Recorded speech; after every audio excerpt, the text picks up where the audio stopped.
All right. This thing keeps bugging out. It doesn't go live on Twitter straight away, and then I have to press it again.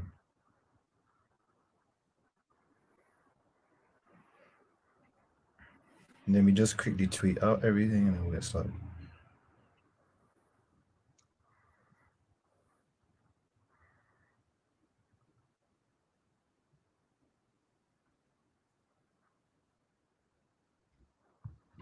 Yeah, it's a bit mad because we basically just watched two prospects fight, but Tank is not a prospect. Yeah. No, Tank's not a prospect. No, he's not. He's not a prospect.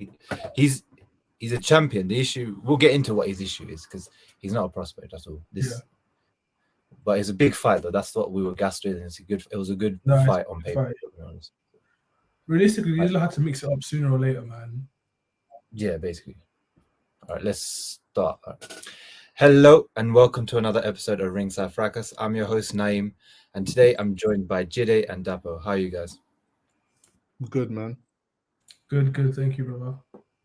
How are you? Yeah, well, I know you guys are good because we were buzzing on the group chat after these two fights that we had over the weekend, and I just want to get straight into it. No messing around. Let's get straight into it. Let's get into the biggest fight probably of the year. I've been giving this fight its flowers from before the fight even started.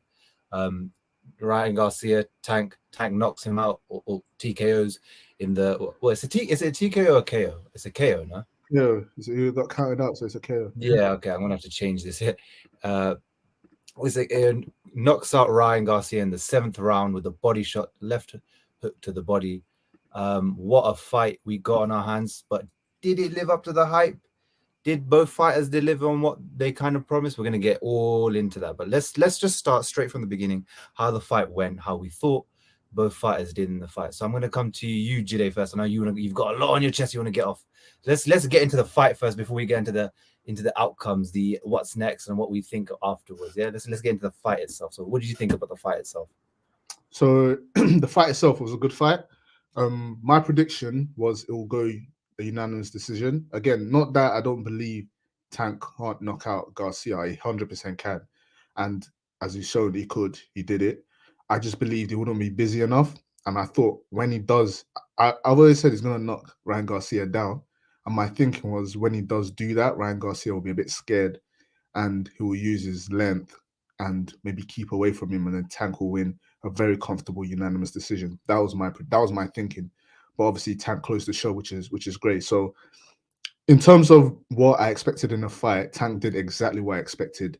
Elite counter punching, great boxing IQ, fast, explosive, great footwork, foot speed, timing, everything was just 10 out of 10 in terms of what I expected from Tank. Again, he has that issue where he's not very busy, but that's just more because I feel like he's got so much fast twitch muscles, he can't just throw a million punches around. It's just not going to work for him. It's just not built that way. But in terms of setting up traps, head movement, like Tank is a brilliant boxer. So he gave me exactly what I expected. In terms of Ryan Garcia, again, we call him Instagram boxer for a reason. Don't want to be too disrespectful, but he has so many flaws. And again, in the Campbell fight, these same flaws existed. And we all said he needs to iron them out. He stands straight up, he moves his head straight back, no head movement, doesn't crouch, no lateral movement. So he gave me what I expected, but I was disappointed because he gave me what I expected, if you get what I'm saying. Like, I expected him to raise his level a bit. He's fighting Tank, but he didn't raise his level a bit. So in terms of like breaking down the fight, first round, it was a feeling out round, wasn't too much going on. Second round, I feel like Garcia hit Tank with a right hand and he thought, there's nothing coming back here. Like, I can move him back. So he got a bit greedy. And that's the thing. I feel like against a power puncher like Tank, you can't, especially a counter punching power puncher, you can't get too greedy. And when Tank clocked him with that left hand and dropped him, you see Garcia was rattled. The next 3 rounds, he wasn't as aggressive with him. Like the next 3 rounds from Tank, he won it pretty easy. And then I feel like maybe Garcia's corner told him he had to step it up again. But the telling on the wall, whatever that saying is, it was the writing was on the wall because There we go. The writing was on the wall because even during those next 3 rounds, you could see Tank already lining him to the body. He was having a lot of success going to the body. And then I was like, yeah, in my head, I was like, it's going to stop him to the body. It's going to stop him to the body. Obviously, I didn't know it was going to happen in the 7th the way it happened, but Garcia made 0 adjustments to Tank's body attack. And I was just thinking, brother, what are we doing here? Are you trying to win? And you are comfortably taller than Tank, but you're trying to hook with a shorter man with shorter reach. Does that make sense? Like, I'm not a boxing wizard, but I know for a fact a short arm versus a long arm, when you're trying to hook with someone, you're going to lose. He's a southpaw, so his left hand is always lined up to your liver. Your right hand to try to counter his left hand is a stupid shot because, like I said, he's got shorter arms, so he's going to reach there first. He hits hard, and he's targeting the area of your body that is very, very vulnerable. You can't train your liver to take shots. What he should have been doing is he should have been protecting that vulnerable side. And when Tank throws a left, maybe he should throw a left hook instead of throwing a right hook. I don't know why he tried to throw a right hook there. But again, I'm not, like I said, I'm not a boxing wizard. This is not me. But the stoppage of the fight, Tank lined him up beautifully. It was a great shot. Initially, I thought Garcia gave up because the liver is just below the ribs, right? The location of the liver. So it looked like Tank didn't really hit him directly on the liver. But I give Garcia the benefit of the doubt. A liver shot is the most painful shot in boxing. Maybe he might not have directly slaps and punched him in the liver, but he punched him in an area very, very close to it. And you could tell the delayed reaction. Garcia didn't just want to go down. He had to go down. He could have got up. I believe he could have got up because he got up at 10.5. Like you saw, he just got up. But I genuinely believe he was badly hurt. And he said it to himself in his head, if I get up and fight on, I'm probably going to get stopped even more brutally because Tank was on him. So he just, in that sense, you could argue he gave up. But I don't like saying they gave up because Tank landed a liver shot, right? So yeah, in terms of like that's my breakdown of the fight. It was Tank showing elite head movement, counter punching, changing levels, and just softening him up. Like he adjusted to anything Ryan had, and it was just the skill gap was just night and day. Like you could see the difference between the elite and the good, and Tank is the elite. So yeah. Yeah, that's a brilliant assessment of the fight. Before I come to you, Dapo, David Akin says, "Big up Ringside, big up you, David Akin, big up you." Bro. Anyway, Dapo, what are your assessments of the fight when you were watching it last night? I was in the fight, man. It was brilliant. I'm really glad we covered it because a lot of the things that we discussed, myself, Neem, and Sams, actually came true. So some of the things that I thought Ryan would struggle with, southpaw stance, and trying to close the distance with Tank. I thought Tank's distance management was the real winner for me in this fight because he just didn't allow Ryan to box him from distance. And Ryan himself, I'll be really interested to see what he actually prepared for because, like Jide said, like we kind of knew what Tank would be aiming for as the shorter fighter. You know, you want to get inside, you want to create that space, and get your punches off. But I predicted 7-9 KO for Tank, so my prediction came true. I didn't think he would stop him the way he stopped him. I thought the fight would end akin to how when Luke Campbell drops Garcia with the left hand when he was moving back, but it was a bit different this time. I thought it would look something like that, but yeah, I think from the Luke Campbell fight, there was a lot of issues that we raised about Ryan, and I thought by now he'd be able to figure them out or at least work on them. I think the reason that's not come true is because of inactivity. Ryan hasn't been in there with like the fighters that will test that. Do you know what I mean? Like, he's been in these and the professional rankings. And I think, you know, even the where just so Therefore, your Tank, Wi-Fi. Therefore, Is it me or is it cutting out for you? yeah. Therefore, your Wi-Fi is moving crazy, bro. Yeah, everything's Everything's cutting out, in and out with your Wi-Fi. skip me. yeah. Oh, Connect. I'll get into the assessment, and we'll, hopefully the Wi-Fi connection gets a bit better. Yeah. Yeah, no, I agree with both of your points. Where so we get into I think the first round with Tank, Ryan fought decently. He wasn't engaging often. He was using his jab from range. The jab was actually quite decent because I thought he was able to set up the right hand from it. So he was using the jab well. Tank obviously starts slow every round, every first round, every 3 rounds of a fight because he's always looking to probe, look at the reactions, look at the feints, look at how you react, how your timing, all that. He's always downloading all this stuff. But it was good from Ryan because he won that round. I thought he won the first round clearly. There wasn't much activity in between, but you do what you can. If you take the first round, you take it. It's a great thing to do. But the second round, it was very weird because Joe Goosen, his trainer in the coach, told him, well done for very good on setting the jab up, and now we can set the jab in the right hand, do small things now in the second round. Second round, he came out very fast. He landed something quick. I think it was a right hand, and he just wanted to get at Tank straight away. And what led to the knockdown, prior to that, he started his attacks by throwing a left hook every time. He did it 3 times in a row. Hey guys, can you hear me better now? Is that better? Yeah. Okay. I'll just finish my point and then I'll come back to you. So when he threw that left hook, what he does a lot of the times in that fight was he was losing the front foot battle against Tank. So he was stepping in on the inside with his left foot on Tank's right foot. And what happens is, because he was trying to get that left hook in over the top onto Tank's dome. Issue is, if you're not quick enough with your feet to slide out because you're leaving such a big target for the rear hand, you're going to get hit. And that's what happened. He threw the left hook, and the way he corks his left hook, his body positions sort of to the right. So now you can't slide out, and you're in full view of that right hook and left hook from Tank, and Tank threw that left hook, landed, and it put him down. And he was very lucky that it wasn't a full extension shot. It was like a half extension. It dropped him. But he was able to recover quickly. Like, it wasn't a proper full. It wasn't like the Luke Campbell knockdown. The Luke Campbell knockdown was worse because it was full extension as he's going back.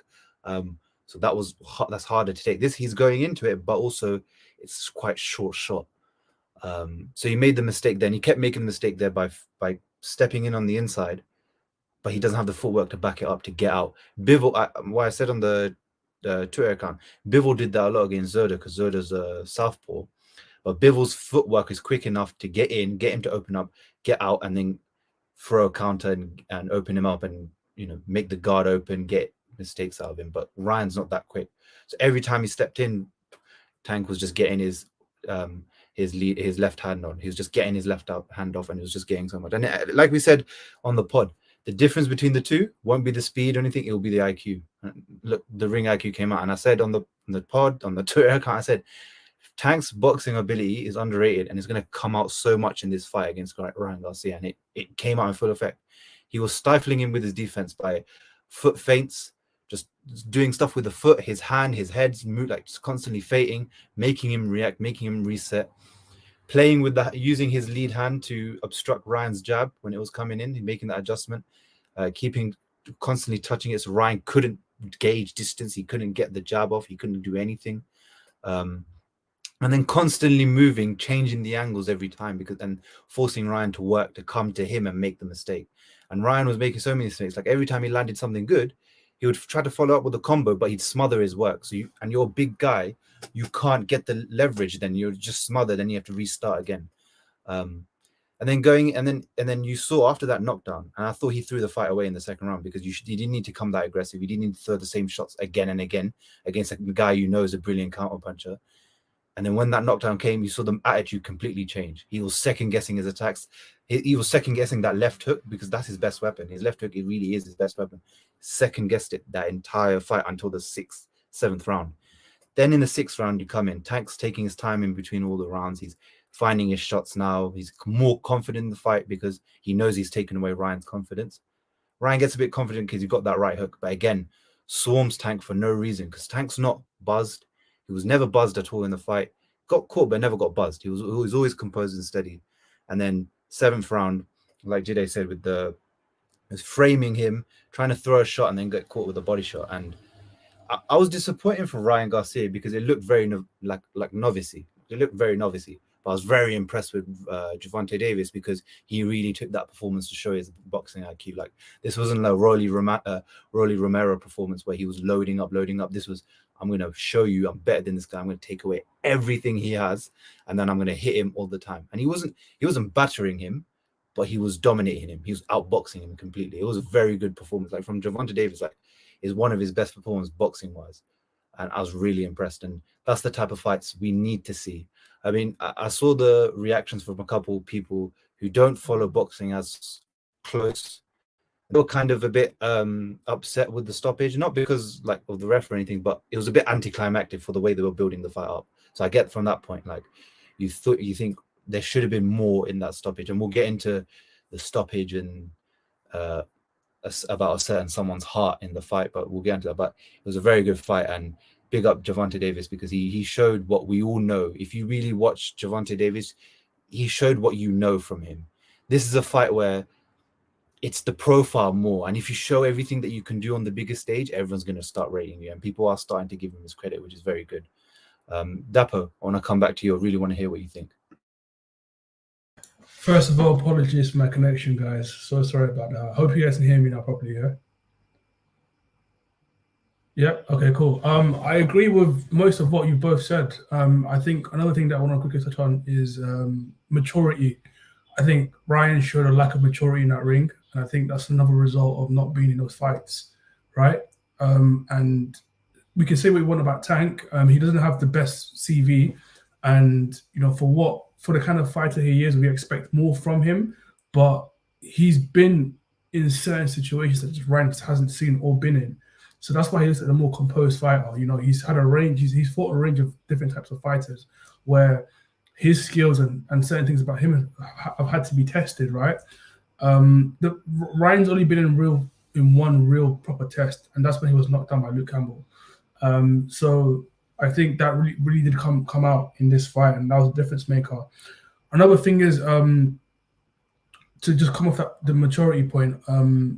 That round 2, I think the occasion got to him, Ryan Garcia, because of how much he made of the fight. Like, he made a fight such a massive thing in his head, and he made such a massive occasion. Like, I saw videos of him talking about betting his whole purse on the fight. He made such a big deal, and I feel like the occasion really, really got to him, because once he understood that Tank was probably way better than he actually thought, he almost threw the fight away, in my opinion, because like you said, Naeem, there's no real reason for him to go in that aggressive in the second round.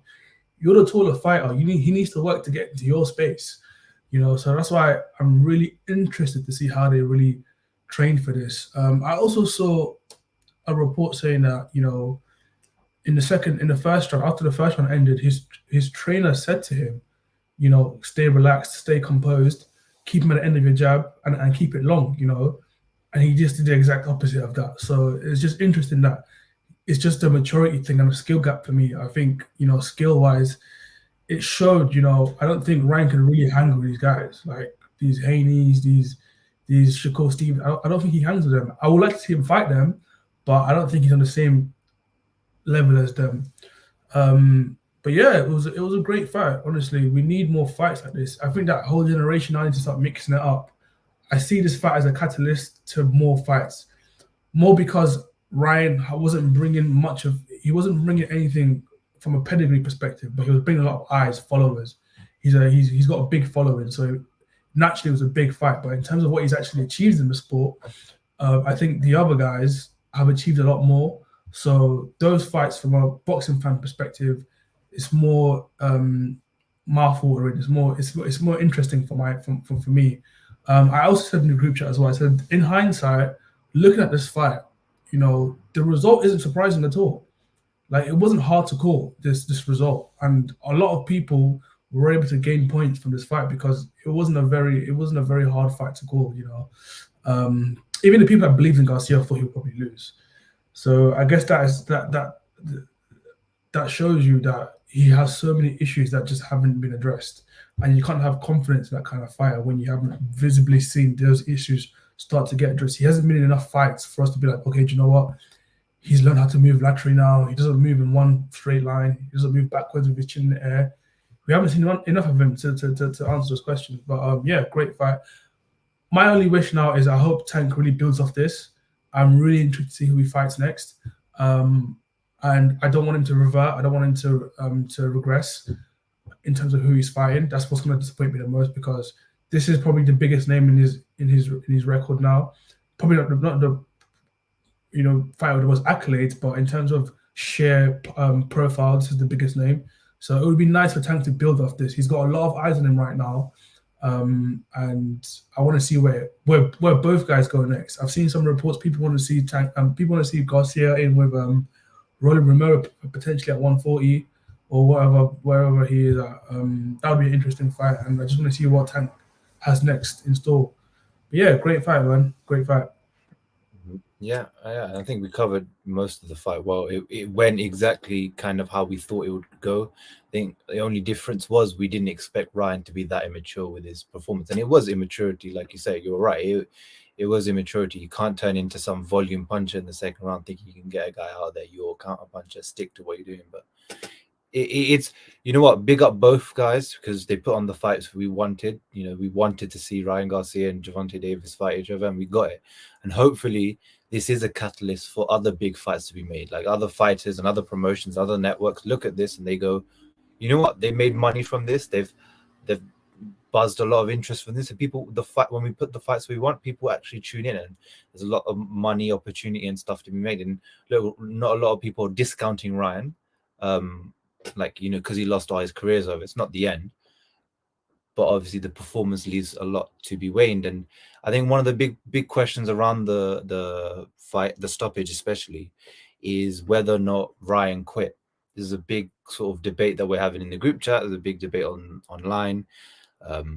So I'm gonna get into it first. I'll just give my thoughts. I don't want to be PC about it. I'm just gonna call it as it is. I think Ryan quit, and the reason I say that is because, body shot is tough, and it was definitely a tough body shot that he took. But the way he went down, he kind of looked at it as tough. But then he was looking at his corner. He looked at the ref, and he saw the ref go to 10. He stood up straight away. When a guy gets up at 11, when he gets up straight away as soon as the count's called, and he's not, there's nothing in his face, nothing in his body, kind of telling you that he's pissed that he got hit with that shot or that he's lost the fight. It kind of seemed like he accepted defeat at that point. And the way he was fighting, you could tell that I didn't feel like there was dog in him. Like as soon as that left hook came in, that dropped him. We all get on, everyone on Twitter gets onto AJ about fighting scared.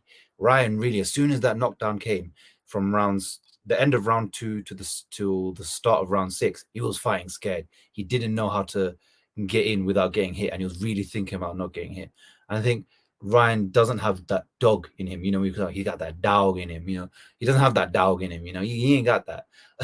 But and I think a lot of fighters, they can go on Twitter and they'll be like, because obviously, oh, you're not a fighter, you're an armchair guy, you don't know how body shit, whatever. Okay, whatever. Let's call a spade a spade. Why can't we call it when a guy seems like he's quit?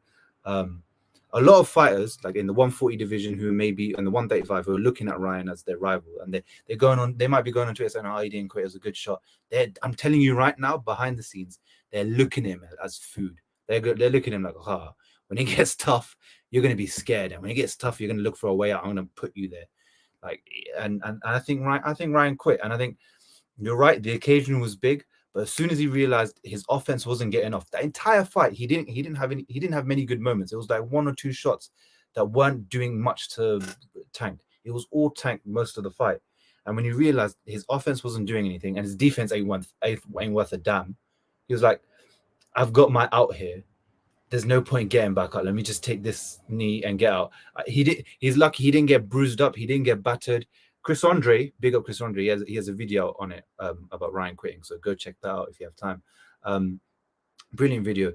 Even he said it wasn't a war of attrition. It wasn't like he was taking a battering. He was just getting outboxed, getting hit with good shots here and there, and then something, and then one that heavy shot for the knockdown.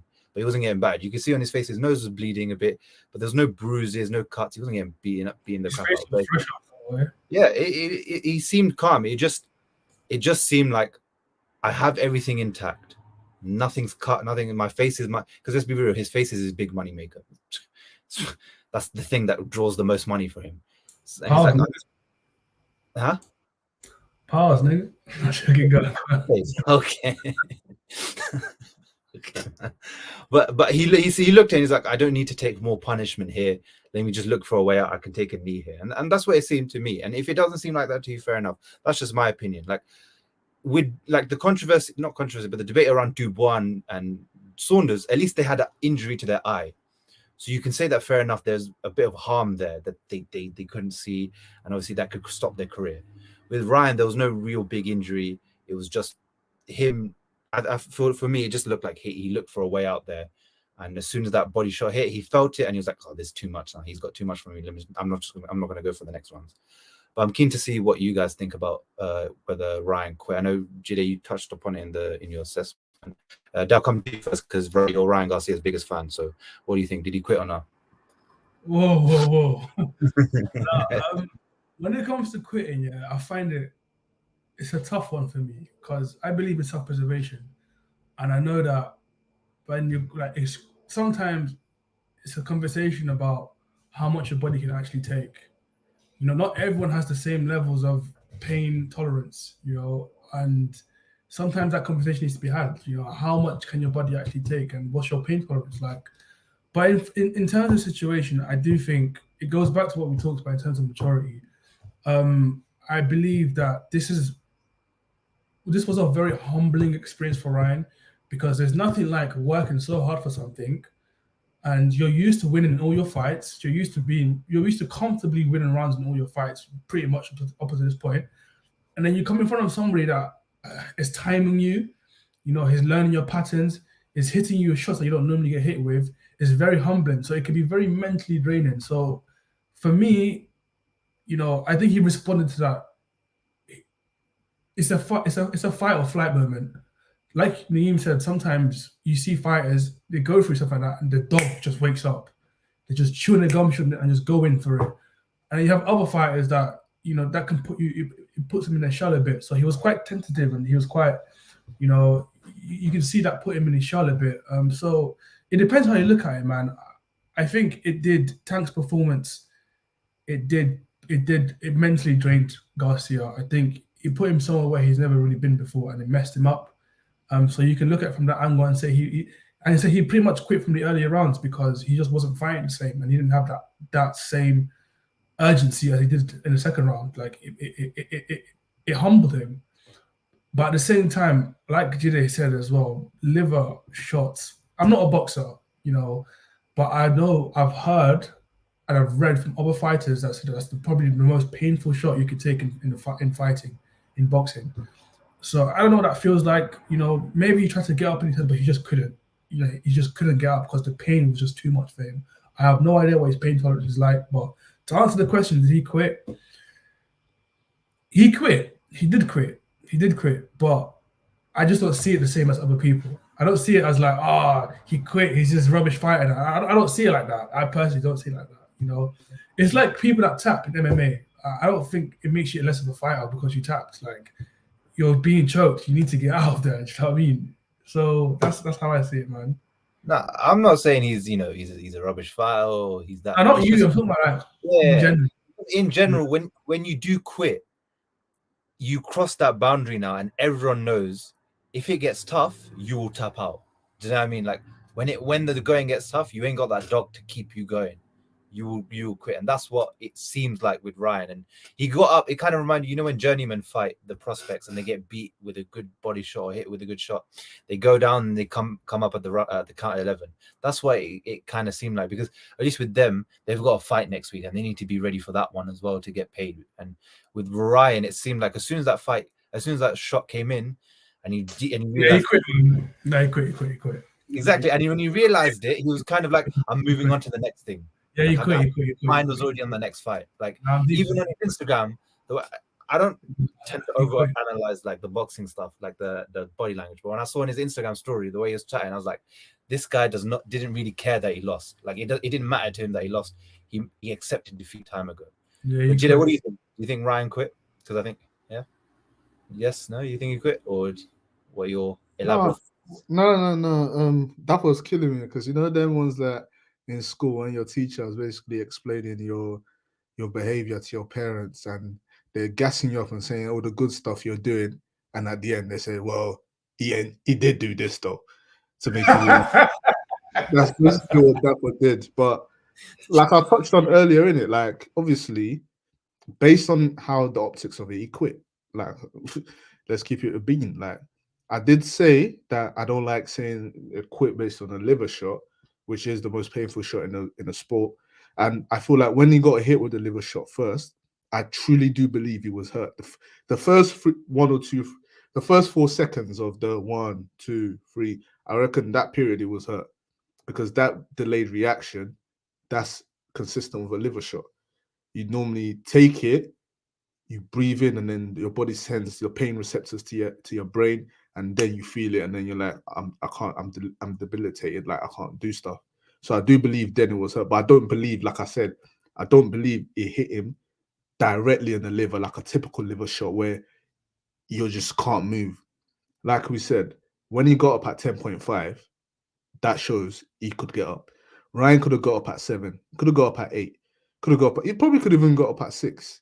But again, he was thinking in his head, I can't beat this guy. Everything I've tried, my offense isn't working. My defense definitely isn't working. I can't time him. I can't adjust to what he's doing. He's beating me mentally. He's beating me physically. And he just says, I'm just getting out of the fight. So he did quit. But yeah, it's going to be a bit, for him, it's where it's going to be a bit tough is going into his next fights. All these guys have to do is take him to deep waters. If I was a pressure fighter now, I'm like, all right, cool. Especially if I'm a southpaw pressure fighter, I'm on him. I am on that side of his body. As long as I don't let him get success, I'll just be beating the crap out of him. You know he's gonna come out of the fight. So yeah, it's just unfortunate.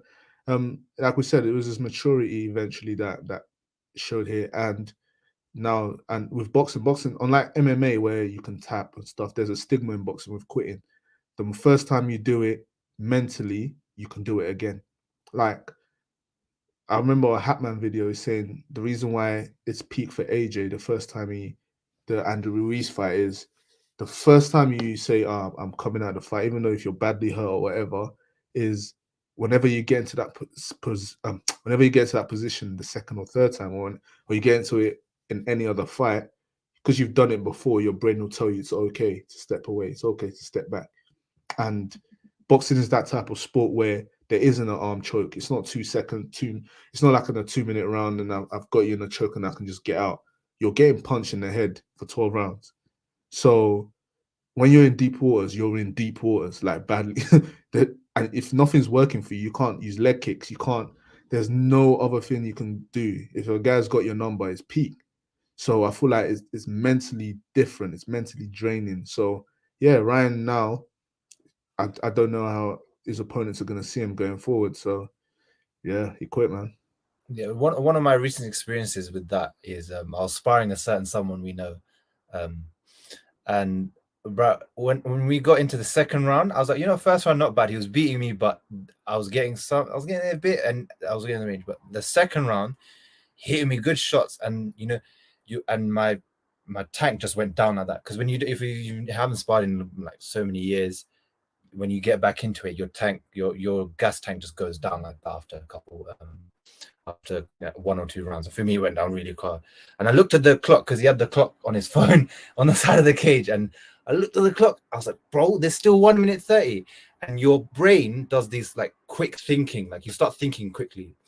So I was thinking, how do I survive the 1 minute 30? I could just take a knee and that's it. The thing's done. But in my head, I was just like, nah, I just need to keep going. I just need to move, hit and move. Just not get trapped. Not tuck up because that's going to be worse because he's going to just keep laying hands on me. I think the same thing happened with Ryan, where it's like, you're right, in the first few seconds it hurts. But as soon as round second 5, 6, 7, 8, 9 comes in, you're thinking about where they're going up. That's crazy. Naeem Khan, that's crazy. I never got knocked out. I never got knocked out. All right, let's get that straight. But he was sort of thinking, I don't want any more, and that's why I think he quit. He was just Nah, I'm done with that, man. Like I don't, I can't do that, and that's what he was thinking. David Ade says Garcia, the Mexican quitter. Hey, hey, He quit, boy. Well, he's rich, Boy, man. boy, all I saw on Twitter, the Mexicans were disowning him, man. Boy, yeah, they were disowning him before because he couldn't speak a lick of Andrew Spanish. Ruiz was disowning him. they said he's not Mexican, he's from San Francisco or something, or Los Angeles or whatever, man. It's He can't even speak Spanish, and it was funny when he was trying to speak Spanish. It was like the most whitewashed Spanish you could ever hear. He's a white boy, man. But even Caleb Plant sounded more Spanish than him. It's mad, isn't it? yeah. But I think, and that's a debate I think that'll rage on about Ryan quitting for the next week or so. People are gonna, question that. Loads of pundits are gonna give their thing. So keep your eye out on that and see what if you have a good opinion, guys, tweet us what your opinions about whether you think Ryan quit or not and what your reasons behind it. We'd love to hear that.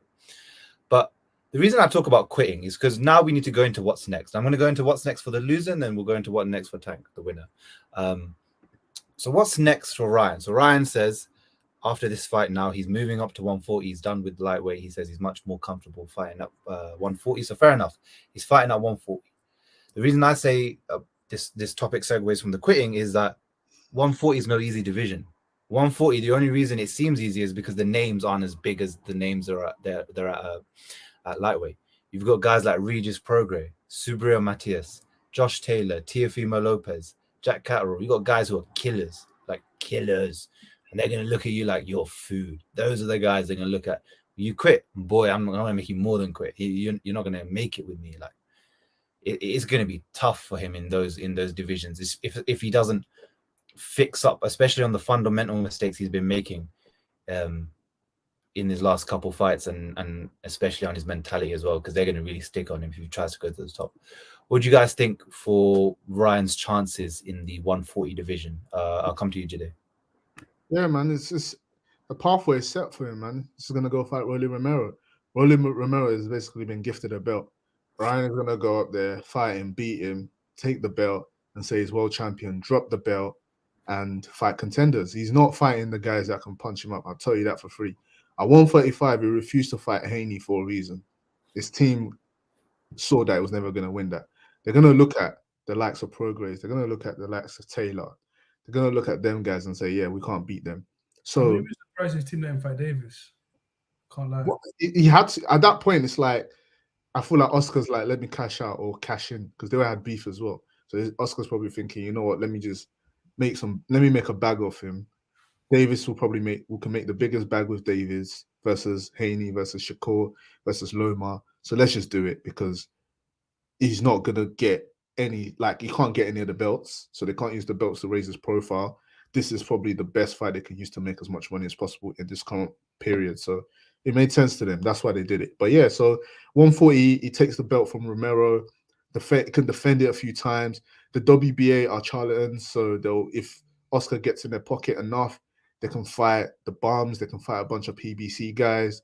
He'll have a nice little run at 140 and then probably retire. I keep telling people, everyone's acting like this is going to be Tank's whatever fight.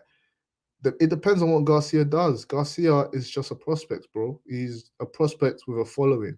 That's how you have to look at him. He's not a big name. You're not the face of boxing beating Garcia. That's insulting. But anyway, we'll get to that in Tank's segment. But that all I see for him is looking for targeting Romero.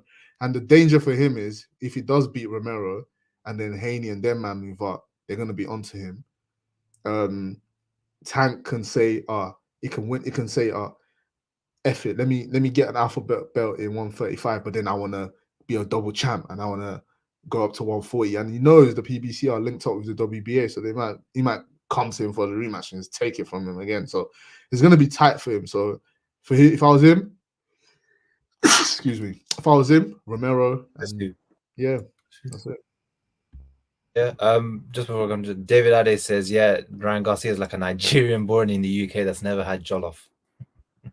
Nah, it's even worse, man. It's like a Yoruba boy born in the UK that doesn't understand Yoruba. I was gonna say that doesn't speak it, but there's bear man like that, man. I don't want to shame you, though. But The ones that can't even understand it, they're the disgrace, man. The hell. Dapper, what do you think Ryan's chances are like when if he goes to 140? Boy, I echo the same sentiments that Jide has, man. While Jide was talking, I was just thinking, I don't think this guy has enough venom for the sport, you know, because I was thinking like after they fought, you see how like Ryan and Davis are like all like pally now. I started thinking, I feel like Ryan's always wanted to be boys with this guy. I just feel like they're just in the same division, so I feel like he's always wanted to be his friend, like genuinely. You don't remember that one time? Davis was like, "Oh, Ryan would knock some guy out," and then Ryan was like, "Yeah, I would knock him." And Davis was like, "Shut the hell up." You don't remember that? He wanted to be his guy, so I don't know if he ain't got enough venom for like those top guys in that division, especially if you're moving up, man. So I echo it. Reminds me of when Caleb Plant was like to Canelo, "Oh, am I good enough to be in the ring?" That kind of mentality, man. I hate that, man. And then look what happened to Caleb when he went to go fight Benavidez. Same thing, like you just ain't got enough hate in your heart to be fighting these big guys, man. You see, you have to have some darkness in you. You know, Josh Taylor's racist. You know, you have to have something about you. Do you know what I'm saying? So, yeah, man. I think Jide is right. He gets the belt off Rolly Romero. But the issue with that is when them guys move up, they're going to be on him because that's a spare belt right there. That's easy money right there for bare guys. Easy money. And Tank could fully. And the thing that's worse about this is he didn't lose because of the weight cut. He lost because of a skill issue. It had nothing to do with his weight. So Tank moves up, he flogs him there as well. That's the issue. That's the problem. So yeah, man, I don't know. I think get the fight with Rolly Romero, but I see Ryan. He's come off a loss now, isn't it? So he may take an easier fight in 140, but the trajectory might be for that belt. Yeah, you're right. And there's one guy, I know this is tragic to talk about, but there's one guy in there, the IBF champion at 140, Subriel Matias. I always talk about him because I think him and Beterbiev were the only guys who's knocked out everyone they've ever faced. He killed a guy in the ring. Like obviously but it shows you how hard the guy punches. Like he's really hard puncher. And I don't want to see Ryan Garcia anywhere near that guy because I think if he lands on Ryan Garcia, Ryan will leave the sport. Beterbiev makes people leave the sport. Like you see, Marcus Brown hasn't come back to the sport. Joe Smith Jr. is yet to come back to the sport. Gvozdyk left the sport, came back after 4 years because he realized, I don't know what he realized, but yeah, Beterbiev is hell, man. Like yeah, fight like that, you don't get CTE, bro. That power is hell. So like, it's tough going up to 140. I think they're going to give him loads of development fights first to get him going in that division, get a few things. But him and Joe Goosen got a lot to work on because what they showed against Tank, Tank is brilliant, but it wasn't a great showing from them. So, but we've talked about the loser. Let's talk about the winner now. What's next for Tank? Well, where does he go next? What fight should he take next? What's the strategy now for him? So, Dap, I want to come to you first. Yeah, I think he should chase the Haney Lomachenko winner. But obviously, we know what boxing is like, so that's probably very unlikely for now. I don't know what's next for Tank, man. I just hope that it's a fight that makes sense. I just don't want to see him fighting Tomato Cans again, man. I hope he takes a fight that just really makes sense and is adequate enough that it builds off of this fight. Either on the same level as this one or better is what I'm hoping for. Obviously, it might not bring in the same amount of eyes, but from a boxing pedigree perspective, I really do hope that he takes on someone that is of whatever he looks at maybe fighting a Haney or a Loma. Even if Loma loses to Haney, I would still like to see Tank in there with Loma. So yeah, man, I don't know. The thing is that lightweight division. It's a Shark Tank, but the Sharks are leaving now a little bit to go to the other division. So they're in a weird space now where people are, because I don't see Haney staying in that division after his next fight if he wins. So the pieces are moving. So Tank needs to make sure that he picks a fight that makes sense for the time, but doesn't turn fans off like Tank always does. Yeah, perfectly fine. Good assessment. Be a knockout, whatever, but I want a fight that builds off this last one. Yeah. Jide, what do you think about Tank his next move. As you lot have noticed, I haven't called him P Shooter in this pod. I've called him Tank. But I'll end up going back to calling him P Shooter again because I know exactly what he's going to do. I'm still going to call him Tank for now because he's earned that. But this is what's going to happen, guys. Let me be real with you. He's going to go to prison for, I don't know, 6 months, maybe. Boom. He comes out. Obviously, we've glossed over it. He comes out. Then he gets a warm-up fight because obviously they're going to say he's rusty, right? Which is fair. By then, Haney Loma would have happened in May. And Haney will be saying, I need that fight. Or whoever wins, sorry, will be saying, I need that fight. Especially if it's Haney. It's going to be like, I can't stay in this weight for much longer. Do you want to fight me? We have already had Leonard Ellaby come out and say they're not fighting Haney. Although Tank's come out and said, yeah, I would like to fight Haney. And I know Tank's no longer technically no longer on the Ellaby, but we've heard this story before. When they were ducking Loma like the plague, Tank was out here saying, yeah, I'll fight Loma. And Floyd was like, no. And then Floyd and Tank were beefing, and Floyd said, yeah, we'll fight Loma. Like, the fact that, you have to remember, the fact that Floyd Mayweather used Lomachenko as a threat. The fact Floyd Mayweather used Lomachenko as a threat to make Tank act right just lets you know they never believed. He himself never believed he was good enough to beat that version of Loma. Maybe Loma now is a bit older, but again, Loma's always going to be risky. I don't see him fighting them guys. I'm sorry. I would love it. I will like if he proves me wrong. Again, I always tell people like they call me a Tank hater, and I'm not gonna deny it. I am a Tank hater, but I'm a Tank hater because he's disappointed me. His career has disappointed me. He's shown me patterns where he's not trying to fight guys that I know his skill set will translate amazing against. So I know he's not gonna fight the winner, Haney Loma.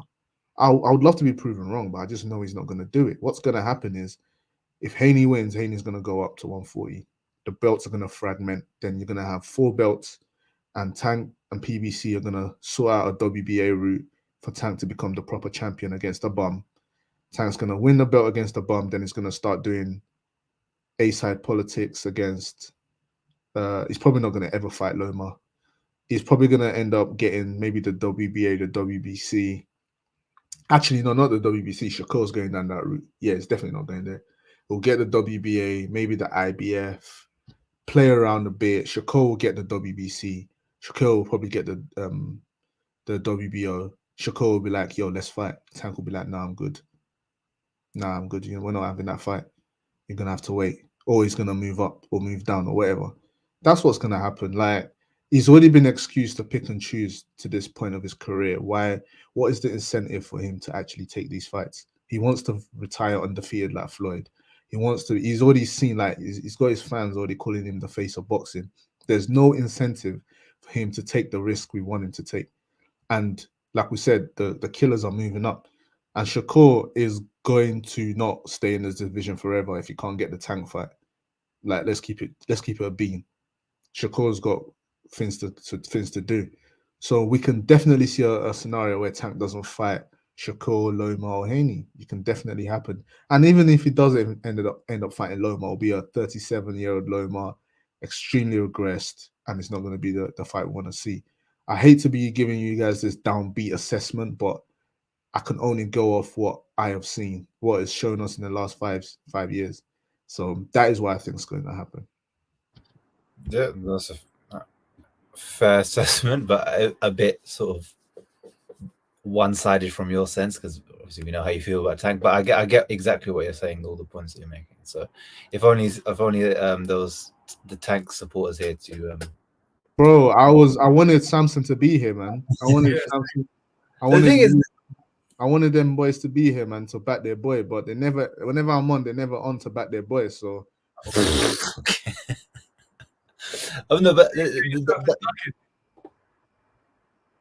Samson's ducking that smoke. Fam, he's been ducking, man. He's been ducking, man. He knows it, man. Samson, when you see this, man, come on the pod, man. Come back your boy. Oh my God. All right. Yeah, no, I think you're right. I think the next thing that Tank needs to do is secure a title, whether it's through fighting. If Lomachenko beats Haney, then you can fight Lomachenko straight away for all the belts. But again, I think he can beat Lomachenko. I think Teofimo Lopez showed a big blueprint on how to beat him. Jermaine Ortiz showed that there's a bit of, Loma isn't what he used to be. He's 34. Obviously, and to fight his style is going to be hard to keep up, especially at that age. I think you can definitely win. But if it does fragment, yeah, get a title and then just move from there. Work on unifications, I think. But we have to see. He has to first get a title, and like you said, with all his personal issues outside the ring, we have to see how he gets through that, and then Why is he we'll going see. to prison? So he's got sentencing on May 5th. Bruh. So we'll see how that pans out. You got money, you're young, why are you still doing nonsense with the what? It's the money, isn't it? But I mean, that's a philosophical debate about young stars and young boxers and everything, why they do what they do. So yeah, but with him, secure a title and then from there make moves and try to secure the big fights, because you've got like Shakur there, you've got Devin Haney, if Devin Haney is around, you've got Lomachenko, you've got Frank Martin, you've got Keyshawn Davis. They're all going to come up within a couple of years. So we'll see, man. And I hope big fights happen with him and we get better fights. And speaking of better fights, one fight that really went on the radar in the casual eye, Joe Cordina wins his belt, regains it against Shavkat Rakimov with a split decision. Yeah, it was a split decision win. I mean, what a fight. I think most of us were calling it fight of the year. We were just not shocked, but we were taken aback by the high quality fight we got, the action, everything. It had everything you want. And if you haven't watched it, please go and watch the full fight, because it was a really good fight from rounds 1 to 12. And I was impressed by the level that both fighters showed, especially Joe Cordina really rose to the occasion and showed that he's not only a championship level fighter, but he's probably the best in the weight division right now. Jide, what are your thoughts on that fight when you were watching it? Yeah, man, fight of the year. For me right now, anyways, fight of the year. I was so gassed. Like every round was action packed. There was just not one round off. Like I was impressed by both fighters. They showed me, especially Joe Cordina, he went into deep waters. Like I knew he was good. Don't get me wrong, I knew he was good on his back foot, but I didn't know it could be this sharp for 12 rounds. Like, and Rakhmonov, I said his name wrong, Rakhmonov, but he showed me that he is a handful. Like he's a beast. You can hit him with a Mack truck, and he will come back and will stick it on you. Like the first scorecard was a disgrace, by the way. It was nowhere near. Was it 116, 112, or whatever that was? 116, 111 to Rakimov. That was just a disgrace. Like I don't know how you're scoring that fight that When way. I heard that, I was thinking, am I hearing right? That's crazy. Like, that's just nasty, but cool. The other two scorecards, it was spot on. That fight, when Joe Cordina dropped him, I thought, yeah, he's gonna get him out of here. But then Rakhimov, he just come back and just like win the next 2-3 rounds. Like obviously every single round was mad competitive. There was no clear winner apart from the rounds you drop someone or whatnot. For me, there was no clear winner in all the rounds. What I was really impressed, like I said, with Joe Cordina was the uppercuts, especially when it was against the ropes, how he was using the uppercut to then pivot out of the ropes whenever it was under pressure. I feel like that shot really worked well for him. When he was in the center of the ring and it was boxing, he done really well. But then again, Rakhimov was just very good at pinning him against the ropes and then unloading and just smothering Joe Cordina's work. He even smothered his work sometimes, but it's like he did it to basically nullify both of them and then use his superior strength, because I feel like he was the physically stronger fighter, and it was just basically, I agree. Yeah, it was basically dictating where the fight would happen. So it was pushing Joe Cordina back to wherever side of the ring the fight will happen. And to me, obviously, that looks good to the judges. That's from generalship. You're controlling where the action happens, especially in close fights where you're both throwing great amount of punches, you're both landing. Like it can look a certain way to the judges, which is why, although I feel like the 116, 111 was crazy, depending on if you really want to force it, you can see it that way sometimes. But with that being said, man, that fight, like I wasn't watching it to score it. I was scoring it initially, then I was just like, yeah, I'm just watching the fight. It was amazing, man. We need more fights like that. If the Ryan Garcia and Tank fight went like that, Jesus Christ, their profiles will be through the moon. It was I mean, styles make fights, and I know. It's that's the definitely problem we have, isn't it? no, it was definitely a styles thing. But honestly, like if anyone hasn't watched that fight, they should go back and watch it. It was and not just highlights. Watch the full fight. It was great. Yeah, and if you look on paper, like those punch stats, you saw in most rounds, Rakhimov was outlanding Cordina. And by the end of it, he outlanded him by 20 punches, but he was throwing more, he's outlanding more. And it was a battle between, in terms of scoring, do you score the harder, the cleaner shots, or do you then the work, or do you score the the work rate, because he's throwing more, he's landing more? What do you rate more, the pressure, he's throwing more, the boxing, the clean work, and whatever? And it's that battle that we constantly were having throughout all the rounds. I thought Cordina did more than enough to take the fight. I think I probably scored it 115, 112 for Cordina, because of that knockdown really puts it in his favor. And his composure, because a lot of the times, especially in Rakhimov's last fight against Zelfa Barrett's sharp, quick puncher like Cordina, and he dropped Rakhimov in the early rounds, but he couldn't keep up the sharpness, the quickness, and he was struggling with the pressure, like Joe Cordina was in the 4th, 5th, and 6th round. Joe Cordina got hurt by a right hand by Rakhimov coming in, and the fight was starting to sort of get away from him. He had a good start, same like Barrett, and the fight was starting to get away from him. But the difference was Joe recomposed himself, found the composure he needed to find his shots, keep moving, take the angles, and land the clean shots that he needed to do. And that was the difference that Barrett couldn't do. Barrett just got overwhelmed by the pressure until he got hit in the ear, which burst his eardrum, and that was all she wrote until the towel came in. But in this fight, Joe really found composure, picked up 7 and 8 and maybe 9, but something like that, around 7 and 8, and that really changed the fight, because Rakhimov was expecting in those rounds to come out much more and to be able to overwhelm Cordina, but Cordina was tagging him, making that eye messed up. And you're right, what a fight it was, and what high level both fighters showed. It was really a clash of styles in that fight, and we were treated to a war. I wouldn't mind obviously, but I think both fighters need a different fight. But I wouldn't mind a rematch. That's the type of fight, like, you wouldn't mind seeing it again. It would be such a good fight. But for Cordina, I do want to see him in a unification. But I think he beat Ogawa for the title, and then he beat Rakhimov again for the title. He was unfairly stripped because of his hand injury. Let's get him in a unification. He needs one of those big fights now. And I'm impressed by Joe Cordina. I think skills-wise, he's up there with some of the best British boxers out there right now. He really impressed that night, not just in the Ogawa. The Ogawa was a showing of pure power and timing, but this fight was good boxing, man. It was really good display of boxing. Dapper, when you looked at that fight, what were your thoughts about Cordina and Rakhimov?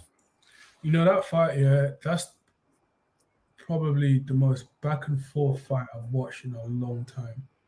It was hard to score that fight for me. I actually thought it was a draw, because I liked a lot of what Rakhimov did, but I was not upset about the result. I think Joe, performed. I think both men performed so well. They both showed things about each other. Rakhimov is a dog, I believe, and I think so was Joe Cordina. Joe Cordina, Rakhimov probably put him in the most trouble he's ever been in his career, and he showed us that he can recover.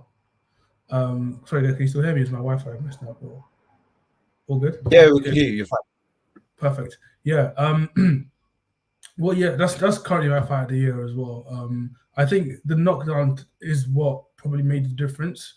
But it was such a close fight, because it seemed Joe would always start off the rounds really well, and his right hand was a wand. He just couldn't stop landing that right hand. That right hand was probably one of his most impressive weapons. But it felt like as soon as he found some success, Rakhimov would always respond and then find some success of his own. And that's what made it so close. Like, some of these rounds would end with Rakhimov having some success, but in some rounds it would be Rakhimov, he looked really tired, or he'd get hurt by something. But it had everything. It had all the instruments to build just a great fight. Both men were hurt a few times. I think Rakhimov probably took more damage because of his eye. Like that eye was closed, almost closed, and it could have led to a stoppage. Personally, it really could have. But they both fought like warriors, man. And if Rakhimov would have won, I don't think is the kind of result that people would have been too upset about, because he did a lot. He did a lot. Yeah, great fight, man. I'd love to see them run that back. I'd love it, but I think Cordina's stock and his profile now. Someone said something really interesting in the group chat. Is he Eddie's best fighter? I don't know. Him or Sonny Edwards, yeah. Yeah. So it's a really good night for Matchroom. And yeah, it was a brilliant fight. Brilliant fight. Yeah, and the thing with Cordina, I remember I went to one of his fights live in 2017. And this was in the O2, and I was just watching him thinking, this guy's so technical. I didn't obviously that back then. I didn't know if he could go world title or whatever. I was thinking back then he was so technically good. The issue with him though was he looked quite undersized to be a lightweight because he was fighting initially first at lightweight. That decision to move down from lightweight to super featherweight really helps his career because he looks super good here. And I genuinely think he's probably one of the best super featherweights on the world right now. Like he's probably number one with his wins over Rakimov and Ogawa. I think you've got to put moved up. Yeah, that fight with Shakur, man, that would have been huge because I think both of that fight would have been good. I think obviously Shakur would have won that fight, but Joe would have showed him a lot of problems in that fight and it would have been really good. But obviously Shakur had to move up because he wants the bigger fights at lightweight, so fair enough, and things weren't moving. But for Cordina, there's so many fighters out there, in that division that can make good fights. Him and Oscar Valdez, what a fight that would be. Him and Navarrete, what a fight that would be. In a unification, and unification with any of them, that would be a great fight. So, hopefully he does push on because I feel like he's the type of fighter you can take a risk with. You can put him in with the big fights because he will show out in those fights like he's shown out in these last two. Because these last two were big risks against Rakimov and Ogawa. He could have lost, but he really showed his thing. So, big up him, man. I can't wait to see him back in there again. And the last segment that we're going to end on is listeners Q&A. So one question that we were asked, and you guys can ask in the comments if you have any questions. So feel free to ask in the comments. One question, Kakarot or SS Ultra Instinct on Twitter asked is, what's your guys' take on the scorecards and the way the system could or should be revamped? Not a single judge scored round 2 a 10-8 to Tank. Dave Moretti scored it a 10-10, as well as having Tank winning the first and Garcia winning the third. So, Dapo, I'm going to come to you first and then Jide. That's brazy. I don't understand boxing rules. Is it if someone gets knocked down, is that not a 10-8 round? How can the judges not? Depends on the round itself. So, for example, if you're winning, let's say me and you fight and you're winning the round, but I drop you at the end of the round, you would have normally got a 10-9 for that round because you're winning the whole way through. Because I dropped you, you can pose it then basically as a 10-10, and then I get an extra point because I dropped you, so it becomes a 10-9. Okay. Does that make sense? So then I basically take the round. So a 10-9 isn't bad. The issue this is what them guys did. Like before the knockdown, Ryan was winning. But my issue was Ryan wasn't winning so clearly that it shouldn't have been a 10-8. Like, let's say Ryan was dominating Tank, then yeah, 10-9 would have made sense to me. But because he wasn't, it was just winning a boxing, like it was just winning a round. Normally, like nothing crazy. It should have been a 10-8. And in terms of revamping the scoring system, it's impossible. It was genuinely impossible to revamp because the 10-round must system, again, it's very flawed, but there's no other way. Like there's no one's been able to give us a very good alternative because every alternative you have to score because you're basically the only way you can score a fight is by not scoring it round by round, is by scoring it by the fight, which is why I feel like when people watch fights and see, oh, I feel like XYZ won the fight because he dominated the last 4 rounds, but then was shit for the first 8. They'll be like, he should have won that fight. Yeah, if you score it by the fight, you finish stronger, you should have won. But when you score fights round by round, that's why you can genuinely have a competitive 118, 111. You could have a very, very competitive 118, 111. But when people see 118, 111, they're like, what the fuck? That's not what I watched. I watched a close fight. So I feel like it's very difficult to change the scoring. How I would improve it is create points like create a uniform ranking, as in maybe, for example, clean and effective punching gets 5 points. So when someone's scoring rounds, right, clean and effective punches 5 points, defense 4 points, ring generalship 3 points. Or do you know what I'm saying? The normal 5 criteria people watching boxing for scoring, tell everyone, because you know you have some judges who like aggression over. No, everyone has a uniform point system of what they rate. We rate clean and effective punches number 1, then we rate defense or aggression number 2, then defense or whatever. Excuse me. And that is the only way for me to, I would say, I would improve the scoring, because by doing that, you can't have the situation where you have one judge loves off aggression and hates defense and just never scores it for the guy that's blocking punches, or you have another judge that just loves off ring generalship, doesn't even give a damn about you punching well, just loves off ring generalship. So that's the way I would improve it. Yeah, I think the one thing I'll say, defense shouldn't get points because your reward for defense should be just that you didn't get hit. That should be your ultimate reward, I guess. You know, it's you shouldn't get points for defense because you're not getting hit. That's your reward. But fair enough. I think with revamping it, I don't think you can change the system because everyone has things differently in their criteria. Like they rank pressure more higher than clean punching, or they rank clean punching more, so it's a bit different. I think the only thing you can do is have constant reviews with the judges. Like if there's a dubious scorecard that's really bad, go through with that judge and go through the tape. Be like, what made you score it for that? What made you score this round? What made you? And really, with judges, stick it on them to be pristine in their sport and have constant reviews, constant checking ups, constant lessons with the lessons, like scoring fights, giving them tests to see if they should be judges or not. And that's how you get rid of incompetent judging and bad scorecards at times. That's I think the only way you can do it. David Ade says, "Did you man see Bacoli and White altercation? If White fights him, he's officially done." Where he was calling him a pedophile and a nonce on the.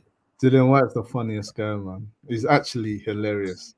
Listen. I'll see that fight. I don't think White will fight him, but I mean, White will fight him because White will fight anyone. But yeah, I don't think he'll take that fight.